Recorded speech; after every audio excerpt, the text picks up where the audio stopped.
Angeline's POV. Ayos ka lang? Tanong ni Nadia na hindi ko masagot. Mas lalo pa ako na estatwa na mag-angat ng tingin sa akin, sigway ko at diretso sa akin. Bahagyang umawang ang labi ko ngunit ngumisi rin kalaunan. Tila hinagisa ng granada ang puso ko nang umangat ang kamay niya at alam kong ituturo niya ako kay Andre. Nabato balani ako at di makakilos sa kinatatayuan. Para bang nintay ko na lang lumingon ang binata dahil alam kong tapos na ang taguan. Unti-unti bumagsak ang cellphone na hawak kasabay ng luha ko. Ramdam ko pa ang bahagyang pagsipa ni Adi na siyang kinaluha ko lalo. Are you excited to meet your father? Mahinang tanong ko at nagawa pang sulyapan ng umbok kong tiyan. Napangiti ako na mapait lalo na matapos makita ang pares ng black shoes sa harapan ko. Tapos na ang pagtatago, Angeline. Bigkas ng utak ko. It's late night. Why are you still outside? The baby might got cold? Nagulat ako sa swabing boses na yon. Napakurap at nagangat ng tingin para na makita si Gueco na nakangisi sa harap ko. You thought it's Andre? Awang ang labing kumunot ang noo ko at nalingon pa ang likuran niya para makumpirmang di nakasunod si Andre. I asked him to get inside when I saw you. I'm still enjoying seeing him problematically finding you. Sobing bigkas muli nito. Ha? Pero bakit? Di ba dapat sabihin niyong nakita mo ako? Nalilitong tanong ko. Gusto mo bang sabihin ko sa kanyang nandito ang hinahanap niya? And then what? He will surely throw you off this island. And that's not a good thing since you are pregnant. Sinulyapan pa nito ang umbok kong tiyan. Di ko man maintindihan ang intensyon nilang dalawa ni Aldrin. Kahit papano nagpapasalamat pa rin ako na hanggang ngayon hindi niya sinasabi kay Andre. Sasabihin mo bang buntis ako?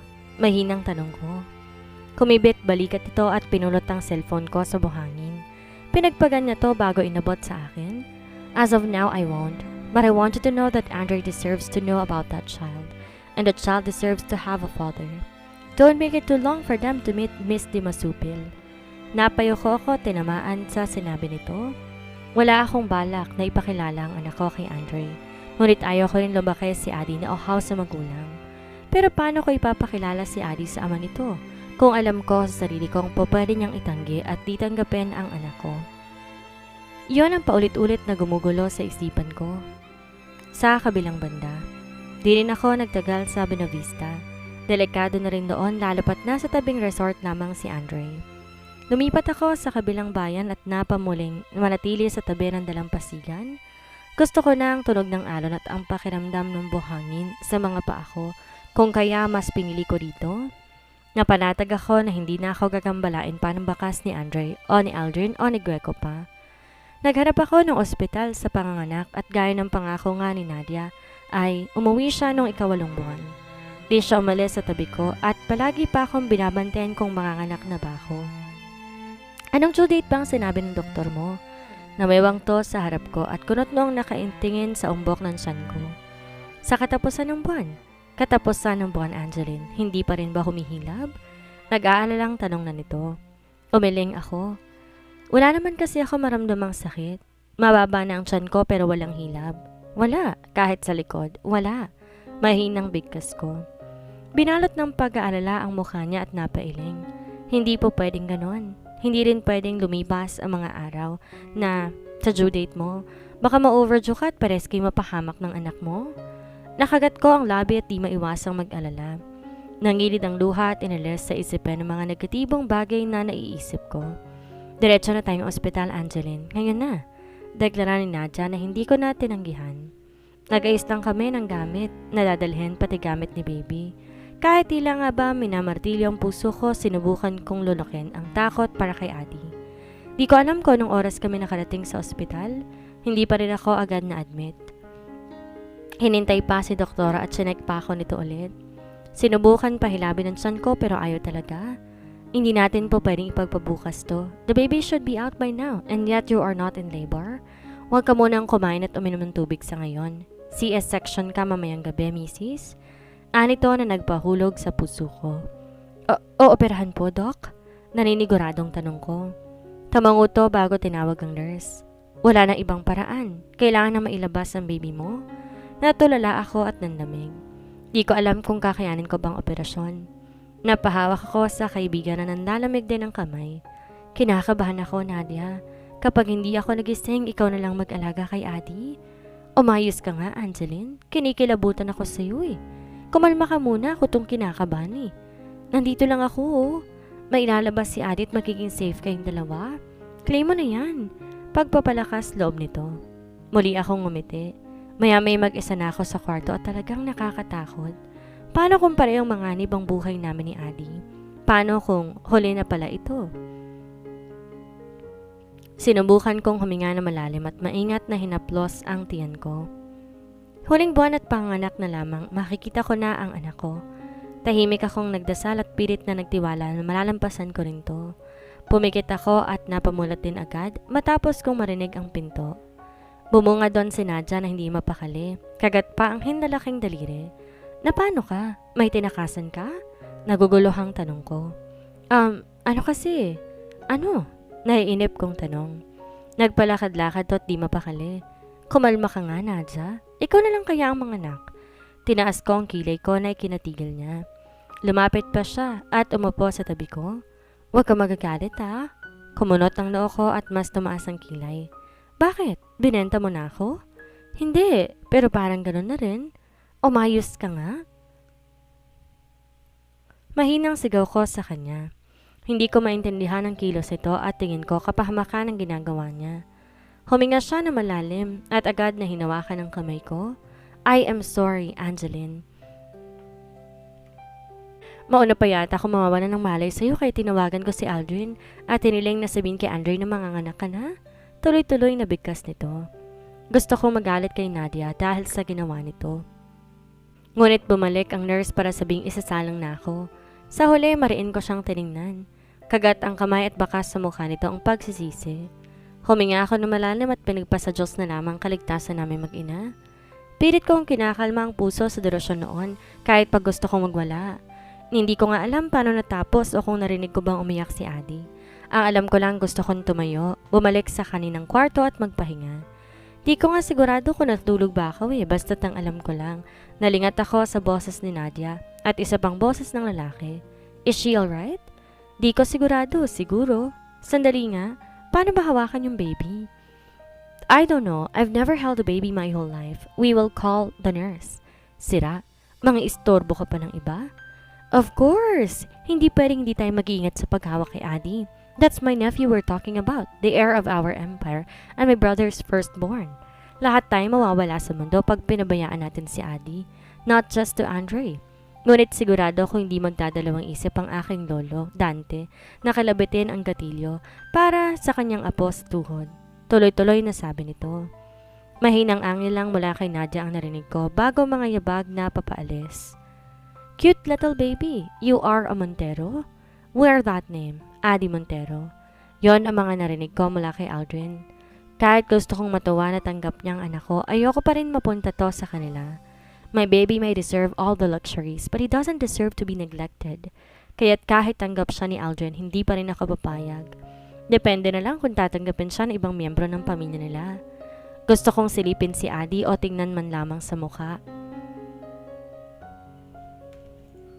Gusto ko tong hawakan at mas lalo nang marinig ang mahinang iyak na tila musika sa aking tenga. Ilang murang narinig ko kay Aldrin dahil sa pag-iyak ng anak ko. Sinulyapan ako nito at alam kong alam niyang gising ako. Your friend is taking too long. Mahinang inis pang reklamo nito. Where did you get that friend? She has no class? Di maiwasang komento nito habang kurot noong napatingin kay Adi. Class ka dyan? Peste ka, tumabi ka nga? Bungad ni Nadia na may kasamang nurse. Mahina pa nitong tinulak si Aldrin at hinayaan ng nurse na buhatin ang anak ko. Hinayaan kong sila muna mag-alaga kay Adi. Ngunit nang nakakaupo na ako, pilit kong binuhat si Adi sa tulong na rin ng nurse. Nagpasalamat ako ito bago hinayaang umalis at maiwan kami ni Nadia. Mariin kong tinitigan ang natutulog kong anak. There is no doubt that he resembles his father from his thin lips and prominent nose.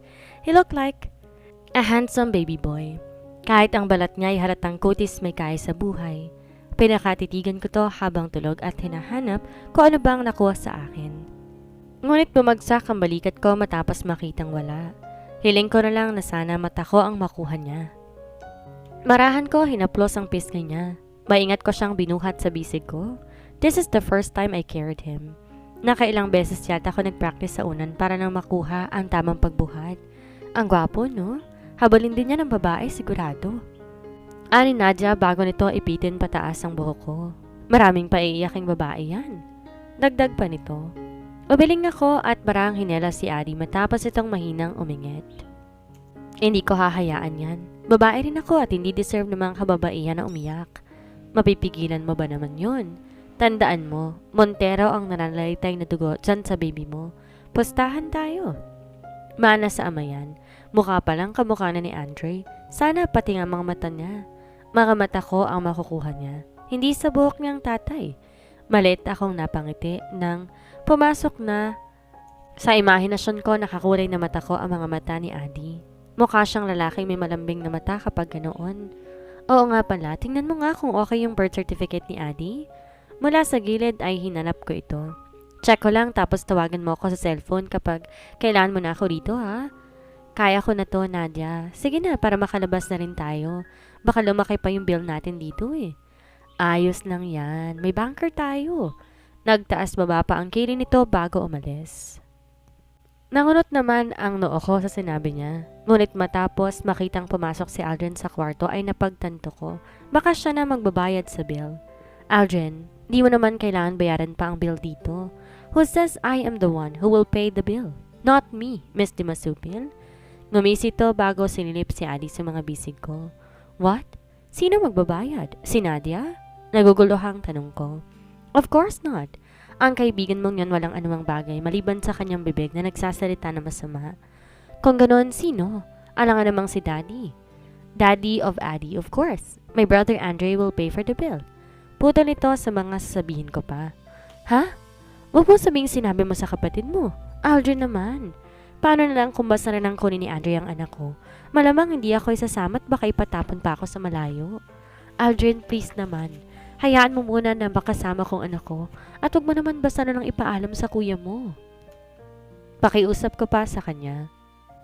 I cannot keep it for long, Miss Dimasupil. Sabihin ko man o hindi, malalaman pa rin ni kuya. Paano hindi niya malalaman? Sinabi mo na nga. Pinabayad mo pang bill sa kanya eh. Yun palang ilalagay niya na sa utang ko. Nagtataka ako ng kagatin nito ang labi sa pigil na magtawa. Do you really think I'll tell him now? Hindi. You have his black card, use it. Waste his money, it's all okay. Let him think I was wasting his money. Mongkahin nito. Ayoko. Matatag kong bigkas. Di ko gagawin yun dahil alam ko balang araw isusumbat yun ng kapatid mo. Baka mamaya doblehin pang singil. Think practically, Miss Dimasupil. This will help you a lot. Di ka makapagtrabaho ng ilang buwan o isang taon pagkatapos dito. Sapat ba ang pera mo? Hindi, right? Think smartly. You can use his money and if you're guilty, you can pay him when you find a source of income. Inisip ko mabuti ang mga sinabi ni Aldrin. May punto, pero nagdadalawang isip pa rin ako. Pag-iisipan ko, ayokong bandang huli isumbat niyang lahat sa akin. Humagalpak to ng tawa bago umupo dito sa hospital bed. He will not, unless I tell him the truth. Tuliro pa yun sa paghanap sa'yo. Kala ko ba ikakasal na? Ano pa ba ang hahabulin niya sa akin? Dudang tanong ko. He lost interest to your sister Zebby, and he will surely not going to marry your sister Sam. I'm sure he cannot get over you. However, sooner or later, he still needs to marry someone from the candidates. Marahan akong napayoko at napatitig kay Adi dahil sa sinabi ni Aldrin. Gusto ko yakapin na mahigpit ang anak ko dahil alam kong magagaya lamang sa akin ang kapalaran niya, isang anak sa labas. Sino bang ayaw ng buong pamilya? Alam ko hihilingin yon sa akin ni Adi balang araw. Ngunit paano ko ibibigay kung alam kong ayaw naman sa akin ng tatay niya? Hindi siya mag-aaksaya ng oras at panahon para hanapin ka kung di ka importante. Mahinang bigkas ni Aldrin. I smiled bitterly with that. He hates me. He wanted to punish me. He never loved the mother of his firstborn. Sandaling katahimikan ang bumalot sa kwarto dahil sa sinabi ko. Malinaw pa naman sa isipan ko na kamalang gusto ni Andre at hindi romantikong paraan. Akma magsasalita pa si Aldrin ngunit natigilan matapos makabalik ni Nadia. Hindi pa tayo tapos, Angeline. Check ko ulit bukas, aniya. Oh, andito ka na naman. Di naman kita tinawag ka. Baling nito sa lalaki. Kinunot ni Aldrin ang noo bago tiningnan si Nadia mula ulo hanggang paa. I have the rights to go here, miss. What did you fix? Natameme si Nadia at pinanlakihan pa ako ng mata kung kaya pilit kong tinago ang ngisi ko para sa kanilang dalawa. Hindi na yata sila magkakasundo.